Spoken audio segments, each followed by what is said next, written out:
Kovai Saibaba colony Bharathi park சாலையில் உள்ள அவினாசி லிங்கம் பெண்கள் கல்லூரியில் 36வது பட்டமளிப்பு விழா நிகழ்ச்சி நடைபெற்றது. இதில் மத்திய பெண்கள் மற்றும் குழந்தைகள் மேம்பாட்டுத்துறை அமைச்சர் அன்னபூர்ணா தேவி கலந்து கொண்டு 2472 மாணவிகளுக்கு பட்டங்களை வழங்கினார்.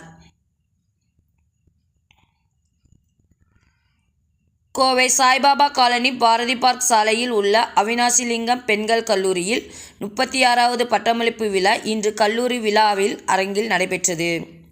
அவினாசி லிங்கம் பெண்கள் கல்லூரியின் வேந்தர் மீனாட்சி சுந்தரம் தலைமை தாங்கினார்.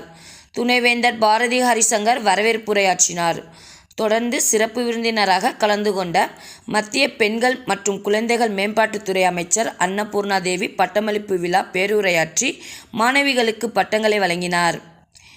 இதில் இளநிலை பாடப்பிரிவில் 1814 மாணவிகளும், முதுநிலை பாடப்பிரிவில் 615 மாணவிகளும், முதுநிலை பட்டயம் 9 மாணவிகளும், ஆய்வியல் நிறைஞர் 1 முனைவர் பட்டமும், முனைவர் பட்டங்களில் 33 மாணவிகளும், பாடத்திட்டங்களில் சிறந்த மதிப்பெண் பெற்ற 83 மாணவிகளும் பதக்கங்கள் உட்பட மொத்தமாக 2472 மாணவிகளுக்கு பட்டங்களை மத்திய அமைச்சர் வழங்கினார்.